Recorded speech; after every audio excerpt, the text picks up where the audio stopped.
Pour l'exercice 45, on nous dit calculer les sommes suivantes et donner le résultat sous forme algébrique. On commence par rappeler que la forme algébrique des nombres complexes Z, c'est A plus IB où A et B sont deux réels. Donc ici, pour obtenir les formes algébriques, il va tout simplement falloir enlever les parenthèses et réduire les expressions, étant donné que nous n'avons pas de lettres autres que I. Donc pour le premier nombre complexe, on commence par enlever les parenthèses, en appliquant les règles pour enlever les parenthèses. Il n'y a rien à gauche de la parenthèse, donc on réécrit l'expression. Il y a un plus à gauche de la deuxième parenthèse, donc on ne change aucun des signes, on réécrit tout simplement l'expression de parenthèse. Et ensuite, on regroupe les termes qui n'ont pas de i et les termes qui ont des i, puis on effectue les calculs. 2 plus 2, 4, moins 4i, moins 3i, moins 7i. On obtient ainsi la forme algébrique où la partie réelle a vaut 4 et la partie imaginaire b vaut moins 7.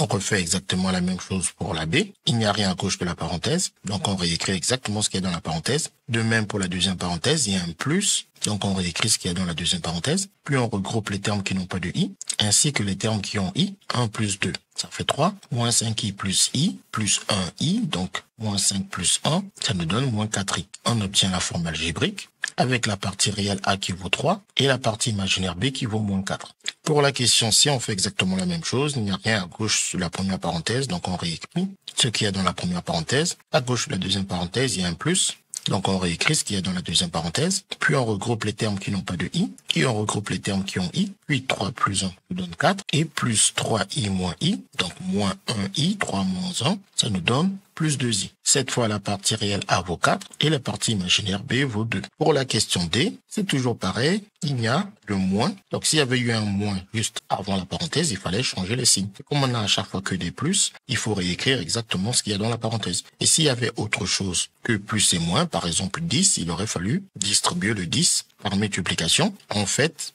c'est uniquement lorsqu'on a un plus ou rien du tout que l'on ne change pas ce qu'il y a dans la parenthèse. Mais dans tous les autres cas, il faut toujours changer. S'il y a un moins, tous les signes changent. S'il y a un nombre qui multiplie la parenthèse, il va multiplier tous les termes de la parenthèse lorsqu'on enlève la parenthèse. Donc ici, rien à gauche de la parenthèse. On réécrit exactement ce qu'il y a dans la parenthèse. Et de même pour la deuxième parenthèse, il y a un plus. On réécrit tout ce qu'il y a dans la parenthèse. Puis on regroupe les termes qui n'ont pas de i. Et on regroupe les termes qui ont i. 2 moins 3, 1 tiers i plus 4 tiers i. 5 tiers i.